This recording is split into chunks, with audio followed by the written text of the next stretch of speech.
नमस्कार दोस्तों, स्वागत है आप सभी का सुपर एज पर। पाकिस्तान की इकोनॉमिक क्राइसिस को लेकर एक नई रिपोर्ट सामने आई है जो कि ये बताती है कि पाकिस्तान अपने इतिहास में सबसे ज़्यादा खराब इकोनॉमिक क्राइसिस को फेस कर रहा है। और इसमें बल्कि रिपोर्ट ने ये कहा है कि एवर सिंस कंट्रीज फॉर्मेशन, मतलब कि जब पाकिस्तान बना था 1947 में, तब से लेकर अब तक Pakistan is at the beginning of worst economic crisis. ये वाली जो रिपोर्ट है ये आप यहाँ पे देख पाएंगे, इकोनॉमिक टाइम्स के द्वारा ही इस न्यूज़ को कवर किया गया है। और यहाँ पर साथ में ये भी कहा गया है कि पाकिस्तान की इकोनॉमिक क्राइसिस इस कदर बिगड़ चुकी है कि आईएमएफ के द्वारा जो बेल आउट के कंडीशंस हैं वो और भी ज़्यादा कड़े कर दिए गए हैं और भी ज्यादा उनको ज्यादा स्ट्रिंजेंट कर दिया गया है। बल्कि आप यहां पे देख पाएंगे कि आईएमएफ ने बिल्कुल वहां पे जाकर के हिट किया है जहां पर पाकिस्तान को सबसे ज्यादा तकलीफ होगी।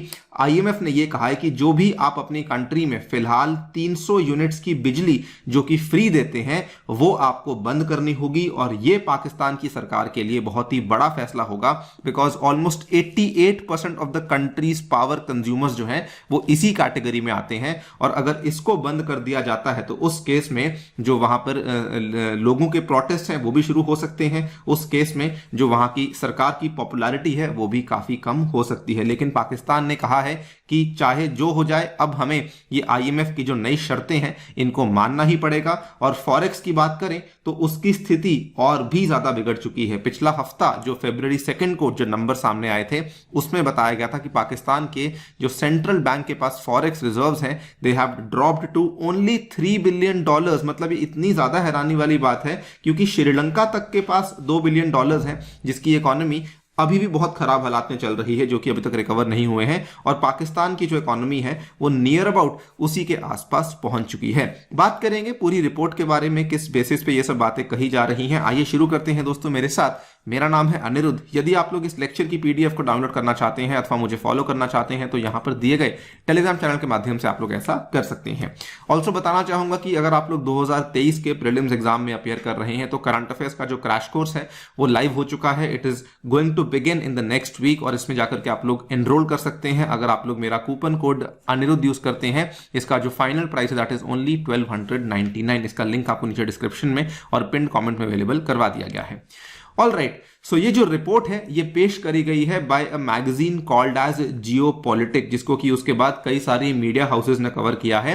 और इसी रिपोर्ट के द्वारा ये कहा गया है Pakistan is currently at the beginning of the worst economic crisis जब से कंट्री का फॉर्मेशन हुआ है 1947 में। इन्होंने बल्कि यहां पर यह कहा है कि हैरानी वाली बात तो यह है कि जब से पाकिस्तान का गठन हुआ है तब से पाकिस्तान आईएमएफ से लगभग 14 लोन्स ले चुका है, लेकिन आयरॉनिकली उनमें से एक भी लोन ऐसा नहीं है जो कि पाकिस्तान के द्वारा आज दिन तक कंप्लीट किया गया हो। और ये एक तरीके से बहुत बड़े सवाल उठाता है about the capacity and the capability of Pakistani state to get out of this dead end. अगर हम लोग मैट्रिक्स की बात करें तो ऑलमोस्ट सभी के सभी मैट्रिक्स जो पाकिस्तान के हैं, इकोनॉमिक मैट्रिक्स की बात कर रहा हूं, उन सभी के हालात काफी ज्यादा खराब चल रहे हैं। पाकिस्तानी रुपये की बात करें तो विद रिस्पेक्ट टू डॉलर वो नीचे गिरता ही जा रहा है। अगर आप यहां पे देखेंगे, बल्कि इस रिपोर्ट ने जब इसको कवर किया था तब उस टाइम पे पाकिस्तानी जो डॉलर है वो उसकी तुलना में पाकिस्तानी रुपये ऑलमोस्ट 250 तक पहुंच चुका था,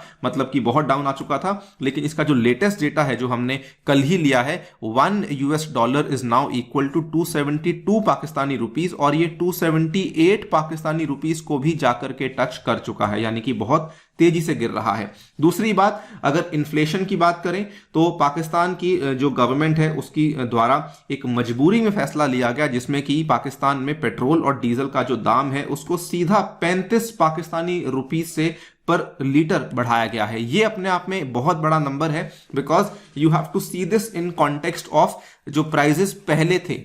एक ही दिन में, जस्ट एक ही झटके में 15% की राइज देखने को मिली है in petrol and diesel respectively. और दोनों ही, अब पेट्रोल वहां पे बिक रहा है लगभग 250 रुपए प्रति लीटर के हिसाब से एंड डीजल जो बिक रहा है वो बिक रहा है 262 रुपए प्रति लीटर के हिसाब से। और ये एक दिन में हमें 15% से भी ज्यादा हाइक देखने को मिली है। इन्फ्लेशन का मैंने आपको बता ही दिया है कि हालात इतने बिगड़े हुए हैं कि पाकिस्तान में पिछले 48 ईयर्स में इतनी ज्यादा इन्फ्लेशन देखने को नहीं मिली है जो कि उनको इस साल देखने को मिल रही है। और अगर हम एब्सोल्यूट नंबर्स की बात करें तो inflation was recorded at 27.55% which is the highest since May 1975। और इसमें बल्कि महंगाई इतनी बढ़ चुकी है, फॉरेक्स रिजर्व इतने कम हो चुके हैं कि बहुत सारे जो इंपोर्ट के कार्गोज हैं वो पाकिस्तान के कराची पोर्ट पे अटके हुए हैं, उनकी ऑफलोडिंग नहीं हो रही है बिकॉज पाकिस्तान के पास पेमेंट करने के लिए पैसा अवेलेबल नहीं है। फॉरेक्स रिजर्व्स की अगर बात करें तो ये गिर ही रहे हैं, मतलब पिछले 7-8 महीनों से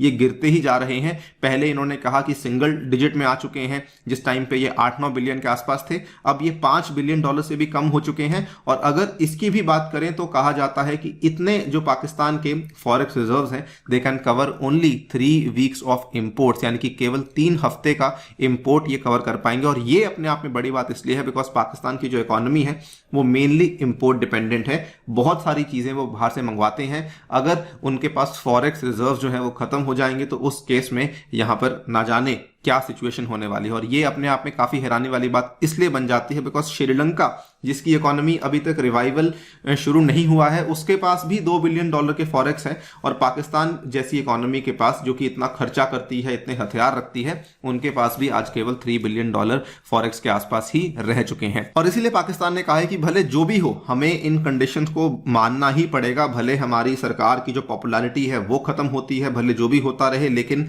हालात आज ऐसे हो चुके हैं कि अगर इकोनॉमी बची ही नहीं अगर यहां पर, तो उस केस में जो पॉलिटिकल पार्टीज हैं वो रन आखिरकार किस चीज को करेंगी। तो इसीलिए पाकिस्तान ने कहा है कि हम लोग सब कुछ मानने को तैयार है। और आईएमएफ की एक और बड़ी कंडीशन ये भी है, उसने ये तो कहा ही है कि आप अपनी सब्सिडी कम कीजिए, इलेक्ट्रिसिटी के दामों को बढ़ाइए, लेकिन सबसे बड़ी कंडीशन जो उन्होंने कहा है that you need to cut down on the defence expenses. IMF has placed new bail out conditions before Pakistan, और इसको भी पाकिस्तान जो है वो मानने के लिए तैयार हो चुका है। ना जिस रिपोर्ट की हम बात कर रहे थे उस रिपोर्ट ने एक और नए मुद्दे को छेड़ा है। उन्होंने कहा कि प्रॉब्लम ये नहीं कि आईएमएफ से आप लोन ले पाएंगे या नहीं ले पाएंगे, प्रॉब्लम ये है कि लोन लेने के बाद वापस चुका पाएंगे या नहीं चुका पाएंगे। और अब आईएमएफ उस चीज को लेकर काफी ज्यादा सतर्क हो चुकी है बिकॉज इसके पहले जो पाकिस्तान के पीएम थे इमरान खान, उन्होंने बहुत मिन्नतें करने के बाद आईएमएफ से 2019 में एक $multi-billion का लोन पैकेज फाइनल करवा लिया था। लेकिन जैसे ही ये लोन पैकेज फाइनल हुआ उसके बाद जो भी आईएमएफ की शर्तें थी उनको मानने से इमरान खान ने मना कर दिया, और उन्होंने सब्सिडीज को कट करने की जो बात करी थी वो उन्होंने नहीं मानी, और जो उन्होंने कॉस्ट ऑफ लिविंग क्राइसिस को डील करने की बात करी थी उन्होंने उसके बारे में भी कुछ नहीं करा। और इसीलिए आईएमएफ अब जो है काफी ज्यादा सतर्क हो चुका है कि जब तक हमारी शर्तें नहीं मानी जाएंगी तब तक हम लोग आपके लिए ये सब चीजें नहीं करने वाले। तो this is a very very common pattern in Pakistan, जहां पर हम लोग मतलब पाकिस्तान के जो लोग हैं वो बार बार आईएमएफ की डील्स